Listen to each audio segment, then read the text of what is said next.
I was naive back then. I didn't understand modeling. Oh my God, did I hate it then. I hated modeling back then because I was, what, 13? Basically, I was one of the people in the background. It was like set in an office, and there were two main people. I was one of the people walking in the background. I had shoes that were way too small, and I had to do the walking shot every time. Oh my God, it was so painful. And my hair was ugly. My dad actually was encouraging me to do a gap year. He was like, you should travel and like kind of use this time. After you graduate university, you have to get a job. And after that, you have to like work every day until you retire. So this is really like the prime time to do it. So I did it. And then every year I was like, I'm gonna do another year. Next year I was like, I'm gonna do one more year, just one. And then, yeah, finally, after 3 years, I went to school. I don't know, I really like the creative process. And it's really cool because I'm not an actress or anything, but there is like a bit of an acting element in modeling that I find really exciting, because then they would say, oh, like look, like emote this emotion, and then I have to like push myself to kind of do that. I get to like interpret clothing. That's really cool, because then I can see like what does this skirt highlight? Oh, it's really flowy, so I can fling it around, that kind of thing. So the creative process is really exciting for me, because you don't know what you'll get. So every shoot is different, and every shoot, every new outfit is like a new challenge that I like. I hate the waiting time. It can get really boring, especially for like fashion shows and stuff, when you have like an 8 a.m. call time and the shoot is at like 6 p.m.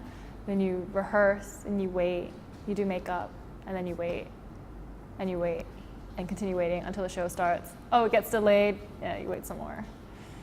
So yeah, it can be kind of boring, but it's part of it. You have to know where to draw the line. For example, someone who's criticizing you because they want you to succeed more, whereas someone who's just got nothing else to do. They just want to be mean. I learned that, like, how to differentiate between the two and what I can do about like whatever, like when I receive like certain types of criticism or hate.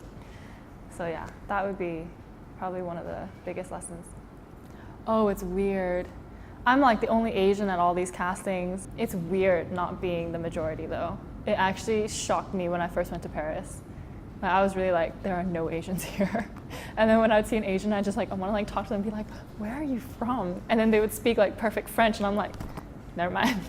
In Europe, they're very into like models being like a blank canvas. In Asia, they kind of have their own idea. They want your model to fit that kind of thing. Whereas in Europe, they kind of let the model have a bit more freedom. For example, when I was in Bangkok, every casting you have to get your hair and makeup done and wear like a pre-selected outfit. In Europe, they don't want you to wear any makeup. They don't want you to have anything hidden. They want to see you as like how you are.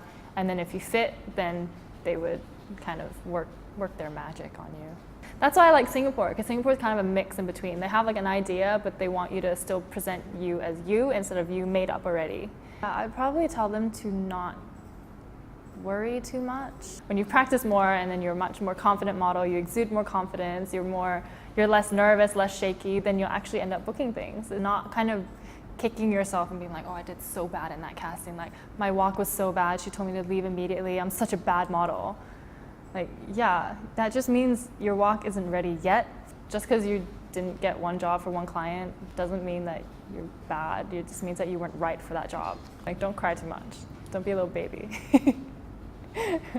I would probably tell myself to not stress out too much. Sometimes during some of my placements, I would be super stressed and I just want to go home and I'd be homesick and all that. But yeah, all that stuff passes.